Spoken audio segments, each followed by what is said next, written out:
ಆತ್ಮೀಯರ ಮನೆ. ಆತ್ಮೀಯರ ಮನೆ. ಮಾವಿನ ಮರ, ಹಲಸಿನ ಮರ ಯಾವುದು ತೆಗೆಯುವ? ಆತ್ಮೀಯರ ಮನೆ.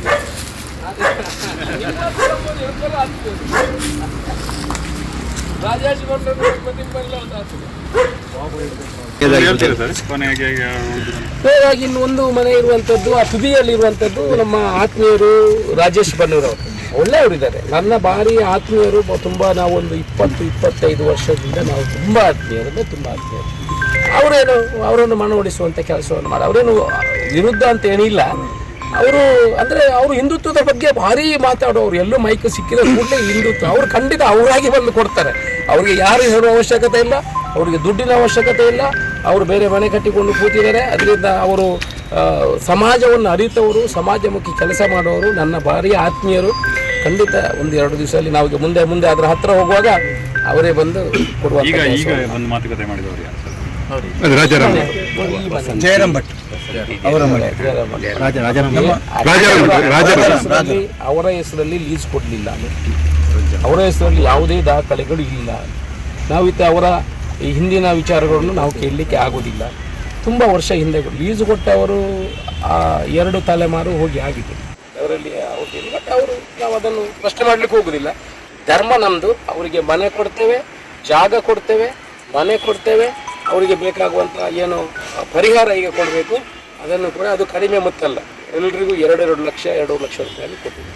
1.5-2 ಲಕ್ಷ ರೂಪಾಯಿ ಅವರ ಮನೆಯ ಆಕಾರ ನೋಡಿ, ಜಾಗವನ್ನು ನೋಡಿ ಕೊಡುವಂಥ ಕೆಲಸ ಮಾಡಿದ್ವಿ. ದೇವಸ್ಥಾನದಿಂದ ದುಡ್ಡು ಕೊಟ್ಟದ್ದಲ್ಲ, ನಮ್ಮ ಸ್ವಂತ ದುಡ್ಡನ್ನು ನಾನು ಮತ್ತು ಈಶ್ವರ ಭಟ್ರು ಸೇರಿ ಅವರಿಗೆ ಕೊಡ್ತಾ ಇದ್ದೀವಿ. ಒಟ್ಟು ಎಷ್ಟು ಜನಗಳಿಗೆ ಮನೆ ಬೇಕು ಅಂತ ಬೇಡಿಕೆ ಬಂದಿದೆ? ಈಗ ಇಲ್ಲಿ ಬಾಡಿಗೆ ಇದ್ದವರಿಗೂ ಕೊಡ್ತೀವಿ, ಇವರಿಗೂ ಕೂಡ ಕೊಡ್ತೀವಿ. ಇನ್ನು 4 ಜನ ಎದ್ದು ಹೋಗಿದ್ದಾರೆ ಬಾಡಿಗೆ ಬಿಟ್ಟು. ಅವರಿಗೂ ಕೂಡ, ಅಲ್ಲಿ ಬಾಡಿಗೆ ಇದ್ದವರಿಗೂ ಕೂಡ ಮನೆ ಇಲ್ಲ ಅಂತಾದರೆ ಅವರಿಗೂ ಕೂಡ ನಿವೇಶನ ಕೊಡುವಂಥ ಕೆಲಸವನ್ನು ಮಾಡ್ತೇವೆ. ಈಗ ಇವು ನಿನ್ನೆ ಒಂದು 3 ಇವರು ಹೋದವರು 4 ಜನ. ಇಲ್ಲಿಗೆ 1 ಮನೆ ಇರೋದು, ಅವರು 3 ಬೇಕು ಅಂತ ಕೇಳಿದ್ದಾರೆ, ಅಣ್ಣ ತಮ್ಮಂದಿರು. ಅದು 3. ಅಲ್ಲಿ ಒಬ್ಬರು ಇವ್ರದೊಂದು 4, ಅಲ್ಲಿ 2, ಇದು 4, 6, 7, 8, 9, 11 ನಿವೇಶನಗಳು ಬೇಕು. ನಾವು ನಮ್ಮ ಸ್ವಂತ ಖರ್ಚಿನಲ್ಲಿ ಮಾಡಿ ಕೊಡ್ತೇವೆ.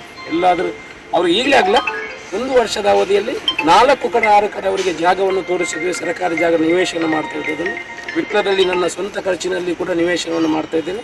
ಅಲ್ಲಿ ಆದರೆ ಅವರಿಗೆ ಎಲ್ಲಿ ಅವರಿಗೆ ಅನುಕೂಲ ಆಗ್ತದೆ ಅದನ್ನು ಸಿಲೆಕ್ಟ್ ಮಾಡಿದರೆ ಅಲ್ಲಿ ನಿವೇಶನ ಕೊಡುವಂಥ ಕೆಲಸವನ್ನು ಅವರ ಆಯ್ಕೆ ಬಿಟ್ಟರು. ಅವರಿಗೆ ಪರಿಹಾರ ರೂಪದಲ್ಲಿ ಕೆಲವರಿಗೆ 1.5 ಲಕ್ಷ ರೂಪಾಯಿಯನ್ನು ಕೊಟ್ಟು, ಕೆಲವರಿಗೆ 2 ಲಕ್ಷ ರೂಪಾಯಿಯನ್ನು ಕೊಟ್ಟು, ಟೋಟಲ್ ಇನ್ನು ಆಗಬೇಕು, ಮುಗಿಬೇಕಲ್ಲ. ಇನ್ನು 1-2-3 ಇಲ್ಲಿ ತನಕ ಒಂದು 17 ಲಕ್ಷ 18 ಲಕ್ಷ ಇಬ್ಬರು ಸೇರಿ ಬಿಟ್ಟದು. ಎಷ್ಟಂದ್ರೆ ಅವರು ಹೇಳಿದಾಗೆ ಒಬ್ಬರ ಹೆಸರಲ್ಲಿ FD ಹಾಕಿ ರಿಸೀಟ್ ಕೂಡ ತಂದು ಕೊಟ್ಟಿದ್ದಾರೆ ಅವರ ಕೈ. ಅವರ ಹೆಸರಲ್ಲೇ FD ಹಾಕಿ ಅವರಿಗೆ ರಿಸೀಟ್ ಅನ್ನು ಕೂಡ ಕೊಟ್ಟಿದ್ದಾರೆ. ರಾಜೇಶ್ ಬನ್ನೂರವರು ಬಿಟ್ಟು ಕೊಡ್ತಾರೆ ಅನ್ನೋ ನೋಡಿ ನಿಮಗೇನು ಅನುಮಾನ? ರಾಜೇಶ್ ಬನ್ನೂರವರು ನೋಡಿ, ಅವರು ಹಿಂದುತ್ವದ ಬಗ್ಗೆ ಕಾಳಜಿ ಇರುವವರು. ಅವರು ಬಿಟ್ಟು ಕೊಡ್ತಾರೆ ಅನ್ನೋ ಧೈರ್ಯ ನಮಗಿದೆ.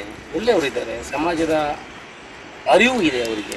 ಅವರಾಗಿ ಬಿಟ್ಟು ಕೊಡಬೇಕು, ಅವರು ನಿದರ್ಶನ ಆಗಬೇಕು ಬಾಕಿ ಅವರಿಗೆ. ನನ್ನ ಆತ್ಮೀಯರು, ನಾನು ವೈಯಕ್ತಿಕ ನೆಲೆಯಲ್ಲಿ ಅವರನ್ನು ಕರೆದು ಮಾತಾಡ್ತೀನಿ. ಖಂಡಿತ ಬಿಟ್ಟು ಕೊಡ್ಬೋದು ಅಂತ ಅದು ಶುರುವಿಗಿರೋದು ಅಂತೂ ನಾವು ಖಾಲಿ ಮಾಡ್ತೀವಿ. ಸರ್, ಮಾಸ್ಟರ್ ಪ್ಲಾನ್ ಅಪ್ರೂವಲ್ ಆಗಿದೆ? ಮಾಸ್ಟರ್ ಪ್ಲಾನ್ ಅಪ್ರೂವಲ್ಗೆ DC ಆಫೀಸಿಂದ ಇಲ್ಲಿಗೆ ಹೋಗಿದೆ, ನಮ್ಮ ಧಾರ್ಮಿಕ ದತ್ತಿ ಇಲಾಖೆಗೆ. ಇಲ್ಲಿಂದ ಈಗ ತಿಂಗಳೊಳಗೆ ಅದನ್ನು ಕಳಿಸುವಂಥ ಕೆಲಸವನ್ನು ಮಾಡ್ತೀವಿ.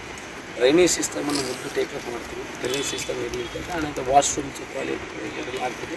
ಹಂತ ಕೆರೆಗೆ ಈಗ 3 ಕೋಟಿ ಅಭಿವೃದ್ಧಿ ನೀಡಲಿಕ್ಕೆ ಸ್ಟಾರ್ಟ್ ಮಾಡ್ತೀವಿ. 3,20,00,000 ರೂಪಾಯಿದು. ಆನಂತರ ರಸ್ತೆಯನ್ನು ಈಗ ಮಾಡ್ತೀವಿ. ಈಗ ಈ ಮನೆಗಳ ತೆರವಾಗದೆ ಕಾಮಗಾರಿ ಶುರುವಾಗುತ್ತೆ? ಆಗೋದೇ ಇಲ್ಲ, ಇದೆಲ್ಲ ಆಗೋದಕ್ಕೆ ಮಾಡಲಿಕ್ಕೆ ಆಗೋದೇ ಇಲ್ಲ ನಿಮಗೆ. ನೋಡಿ, ಆ ಟಾಯ್ಲೆಟ್ಗಳೆಲ್ಲ ಹೋಗಬೇಕು. ನ್ಯಾಯಾಲಯದಿಂದ ತಡೆ ತಂದರೆ ಎಲ್ಲ ಕೆವಿಟ್ ಹಾಕಿ ಆಗಿದೆ. ನಾವು ಇದು ಆರಂಭ ಮಾಡೋ ಮೊದಲೇ ಲೋವರ್ ಕೋರ್ಟಿಂದ, ಡಿಸ್ಟ್ರಿಕ್ಟ್ ಕೋರ್ಟಿಂದ, ಹೈಕೋರ್ಟ್ವರೆಗೆ, ಸುಪ್ರೀಂ ಕೋರ್ಟನ್ನು ಬಿಟ್ಟು ಎಲ್ಲ ಕೆವಿಟ್ ಹಾಕಿ ನಾವು ಕೂಡ ಅದನ್ನು ತಯಾರು ಮಾಡ್ಕೊಂಡಿದ್ದೀವಿ. ಮಾಲಿಂಗೇಶ್ವರ ನಮಗೆ ಅತಿ ಕೊಟ್ಟಿದ್ದಾರೆ ಅಷ್ಟೇ. ಸಭಾಂಗಣದ್ದು ನಾವು ಫೆಬ್ರವರಿ 16ನೇ ತಾರೀಕಿಗೆ ಪ್ರಶ್ನೆ ಇಡ್ತೀವಿ. ಮಾಲಿಂಗೇಶ್ವರ ದೇವಸ್ಥಾನದಲ್ಲಿ 1-2 ದಿವಸದ ಪ್ರಶ್ನೆ ಆಗ್ತದೆ.